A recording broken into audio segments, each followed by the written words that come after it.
Kung gusto nyo ng basketball shoes, New Kyrie Antawan. Mabibili lamang sa halagang 2,199. I-click lamang ang link sa comment section. Sa isang press conference ngayong linggo, nagbigay ng tapat na sagot ang star ng 76ers na si Paul George kung ano ang humikayat sa kanya na sumali sa 76ers. Ayon kay George, nagkaroon siya ng malalim na relasyon kay Joel Embiid at matagal nang humahanga sa laro ni Tyrese Maxey. Sa tingin ko, lahat ng bagay ay perpektong nag-align. Kung nasaan sila at kung saan nila gustong makarating kumpara sa kung saan ko gustong makarating. Sa tingin ko, may tunay tayong lehitimong tsansa na manalo ng titulo, sabi ni George. Matagal na akong tagahanga ni na Tyrese, Maxey at Joel mula sa malayo. At si Joel ay palihim na isa sa pinakamalapit kong kaibigan sa All-Star Game. Parang hindi maiiwasan na magka-link up kami at maging magkakampi. All in ako. Walang mas magandang lugar na gawin ito na manalo kaysa sa Philadelphia para sa akin. Sa fan base, sa passion na nakalaan sa sports dito sa Philadelphia, talagang walang ibang lugar na gusto kong sumama at manalo. Matagal na pinanghawakan ng Clippers ang kanilang mahalagang duo bago nagsimulang kumalat ang mga duda tungkol sa kanilang potensyal na manalo ng magkasama. Tapos ang maraming pag-aantala mula sa magkabilang panig, sa wakas ay nagpasya si George na maghiwalay, na binanggit na ang Clippers ay B-team lamang ng Los Angeles at nais niya ng higit pa. Ngayon, magiging top sidekick siya para sa isa sa mga top team sa East. Sa pagkakataong ito, sa halip na maging pangunahing punto ng team, maglalaro si George bilang support role sa wing sa likod ni na Joel Embiid at Tyrese Maxey. Sa mga average na 22.6 points, 5.2 rebounds at 3.5 assists kada laro sa 47.1% shooting noong nakaraang season, pinatunayan niya na isa pa rin siyang top tier scorer at kailangan niyang mapanatili ang bilis na iyon upang matulungan ang 76ers na maabot ang rurok ng kanilang potensyal. Siyempre may pressure din sa 9 times All-Star na si George na putulin ang mahabang cycle ng pagkatalo na bumalot sa kanyang career. Mula pa noong kanyang mga araw sa Pacers, 3 beses na siyang nakarating sa conference finals, ngunit natalo sa lahat ng 3 iyon ng nakapangihina ng loob. Para sa karamihan ng mga tagahanga, ang mga pagkabigo ni George sa Clippers ang pinaka nakapipinsala. Ang team na iyon ay may lahat ng kailangan ng isang championship squad, ngunit palaging nabibigo silang isara ang deal sa bagong team, sa bagong lungsod. Nais ni George na patunayan sa lahat na mali sila at ipakita sa mundo na kaya niyang manalo sa pinakamataas na antas. Ngayon nakasama na niya ang ilan sa kanyang pinakamalalapit na kaibigan, mukhang pabor ang tsansa sa kanya. Ngunit para sa isang team at grupo ng mga players na palaging may maling nangyayari, kakailanganin ng oras bago makumbinsi ng 76ers ang kahit sino na kaya nilang magtagumpay hanggang dulo. Nasa kamay ni George na patunayan na tama siya at na ang match na ito ay palaging nakatadhana. Ano ang masasabi niyo dito mga kaibigan? Sa sumunod na balita naman mga kaibigan, pagtungo sa off-season, mataas ang pag-asa ng Lakers na makuha ang ilang mga free agent. Pagkatapos ng isang buwan o higit pa, marami sa mga free agent na ito ay nakagawa na ng kanilang mga desisyon at hindi ito patungo sa LA. Mabagal ang simula ng off-season maliban sa pagkuha ng bagong head coach ng Lakers, si JJ Redick. Sinuri ng Lakers ang kanilang mga pagkukulang sa nakalipas na ilang season at nangangailangan sila ng malaking players upang payagan si Anthony Davis na maglaro sa power forward position. Ang lineup na ito ang nagdala sa Lakers sa kanilang kampyonato noong 2020. Isang taong maaaring subukan ng Lakers na kunin para sa posisyong ito ay si Robert Williams.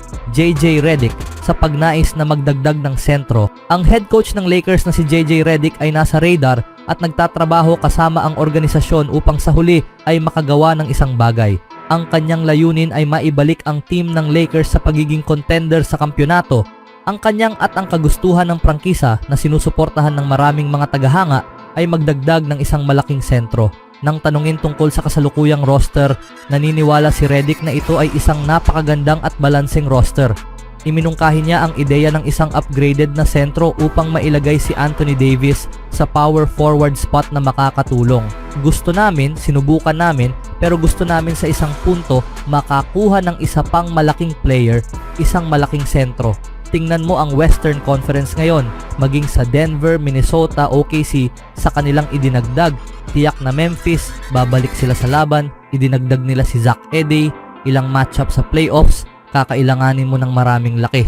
Ang posisyon ng sentro ay isang mahalagang aspeto para sa maraming team sa buong NBA. Ang mga player tulad nina Joel Embiid at Nikola Jokic ay nangingibabaw at napatunayan na sila ay mataas na kalibre ng mga player sa mga team na umaabot sa playoffs taon-taon. Isang bagay na nahirapan ng Lakers sa nakalipas na ilang taon ay ang pagpigil sa kalaban mula sa mga rebounds. Ang pagdaragdag ng isang sentro kasama si Anthony Davis sa power forward spot ay maaaring magresolba sa issue ng defensive at offensive rebounding para sa team. Si Davis ay naglaro sa 5 spot para sa Lakers sa nakalipas na ilang taon. Kapag nagpahinga o wala si Davis sa lineup, ang mga player na tulad nina Jackson Hayes at Christian Wood ang kailangang magpuno. Pareho silang nagkaroon ng kanilang mga sandali, ngunit hindi nila dala ang sinasabi ni Redick na malaking sentro. Noong nagkaroon ng tagumpay ang Lakers at nanalo ng NBA Championship noong 2020, si Davis ay naglaro ng karamihan sa kanyang mga minuto sa power forward spot, habang sina JaVale McGee at Dwight Howard ang nagtakip sa 5 spot na nagdadala ng malaking sentro. Ito ay epektibong nagtrabaho para sa kanila dahil sila ay isang napaka-dominanting defensive team na hindi pinapayagan ang mga team na makakuha ng mga rebounds. Ang paghabol sa isang malaking sentro ay hindi pa nawawala, lalo na kasama si Robert Williams. Ang Lakers ay may mga kontrata upang magawa ang ganitong deal. Si Williams ay nasa ikatlong taon ng kanyang 4 na taong $48 million contract.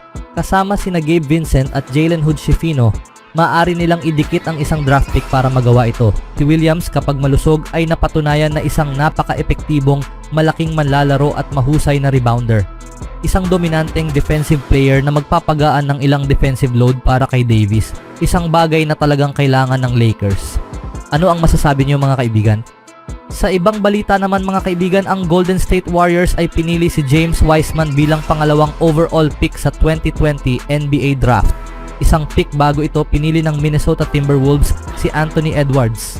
Bagamat nag-workout si Edwards bago ang draft, nasa pasilidad ng Golden State ang star guard. Ngunit si head coach Steve Kerr ay may antas ng kawalan ng katiyakan tungkol sa kanyang hinaharap. Sa pakikipag-usap kay Logan Murdoch ng The Ringer, naalala ni Kerr ang workout na yon. Sinasabing, ang unang impresyon ay mahirap masabi kung magiging magaling siya o hindi dahil siya ay masyadong hilaw, napakabata niya at puno siya ng enerhiya na gusto namin, pero nag-aalala kami, magiging masipag ba siya? Dahil wala siyang alam.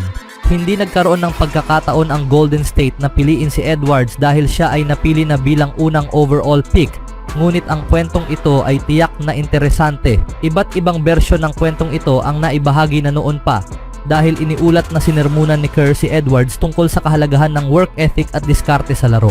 Ang mga komento ni Kerr ay naging viral sa social media at ilang malalaking account ang nagbahagi ng pre-draft assessment ni Kerr kay Edwards. Bagamat maaaring patas na pagtatasa iyon mula kay Kerr noon, sinagot na ni Edwards ang anumang tanong tungkol sa kanyang kakayahang maging star na inamin din ni Kerr sa kanyang panayam sa The Ringer. Mayroong tiyak na pakiramdam na isa siya sa mga taong naghihintay na sakupin ang liga kapag sina LeBron, Steph at Kevin ay magretiro na, sabi ni Kerr. Sa tingin ko may tiyak na kamalayan na bahagi siya ng susunod na grupo, ngunit handa na siya para mangyari iyon ngayon. Sa pagtuturo kay Edwards ngayong tag-init para sa USA Basketball, nauunawaan ni Kerr kung gaano ka-special ang guard ng Timberwolves. May mabigat na gawain ang Team USA sa Paris Olympics, ngunit si Edwards at ang natitirang grupo ay may kumpiyansa na makakakuha sila ng ginto. Ano ang masasabi niyo mga kaibigan? Always do it on my own, so I gotta get through it. And the only thing I know is to love what I'm doing. Never give up, never slow, till I finally prove it. Never listen to the no's, I just wanna keep moving. Keep my head up when I act, head up that's a fact. Never looking back, I'ma keep myself on track.